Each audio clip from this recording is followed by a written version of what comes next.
मामला दो संवैधानिक प्रावधानों के बीच टकराव से जुड़ा है।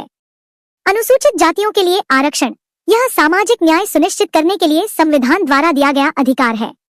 धार्मिक अल्पसंख्यकों के अधिकार संविधान का अनुच्छेद 30(1) धार्मिक और भाषाई अल्पसंख्यकों को अपनी पसंद के शैक्षणिक संस्थानों की स्थापना और प्रशासन का अधिकार देता है।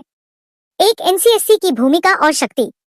राष्ट्रीय अनुसूचित जाति आयोग एनसीएससी का मुख्य कार्य अनुसूचित जातियों के हितों की रक्षा करना और उनके संवैधानिक सुरक्षा उपायों से जुड़े मामलों की जांच और निगरानी करना है। इसे सिविल कोर्ट की शक्तियां प्राप्त हैं, लेकिन यह सीधे तौर पर कानून बनाने या लागू करने की शक्ति नहीं रखता। यह सिफारिशें रिकमेंडेशंस कर सकता है। 2 अल्पसंख्यक संस्थानों का विशेष दर्जा। सुप्रीम कोर्ट ने कई फैसलों में यह स्पष्ट किया है कि अनुच्छेद 30(1) अल्पसंख्यकों को अपने संस्थानों के प्रशासन में पर्याप्त स्वायत्तता ऑटोनॉमी देता है।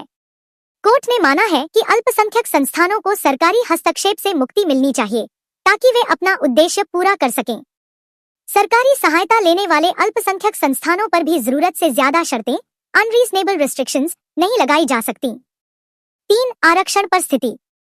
सुप्रीम कोर्ट के महत्वपूर्ण फैसलों जैसे कि टीएमए पाई फाउंडेशन बनाम कर्नाटक राज्य टीएमए पाई फाउंडेशन केस और बाद के मामलों में यह स्थापित किया गया है कि अल्पसंख्यक शिक्षण संस्थानों पर आरक्षण नीति रिजर्वेशन पॉलिसी चाहे वह एससी सेंट के लिए हो या ओबीसी के लिए लागू नहीं होती है। इन संस्थानों को नियुक्ति और प्रवेश में अपनी प्रक्रिया तय करने की स्वतंत्रता है। 4 निष्कर्ष परीक्षा।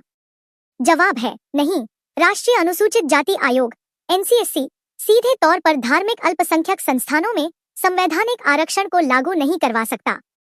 एनसीएससी आरक्षण लागू करने के लिए केवल सिफारिश कर सकता है, लेकिन सुप्रीम कोर्ट के फैसलों के कारण अल्पसंख्यक संस्थानों को अनुच्छेद 30(1) के तहत विशेष सुरक्षा प्राप्त है, जो उन्हें सरकारी आरक्षण नीतियों को लागू करने से छूट देती है। आरक्षण लागू करने की कोई भी कोशिश अनुच्छेद 30 के तहत उनके मूल अधिकार फंडामेंटल राइट का उल्लंघन मानी जाएगी। संक्षेप में, एनसीएससी अपनी पूरी शक्ति के बावजूद सुप्रीम कोर्ट के दिए गए अल्पसंख्यक अधिकारों के संवैधानिक दायरे को तोड़कर आरक्षण लागू नहीं करवा सकता। यह एक संवैधानिक सीमा है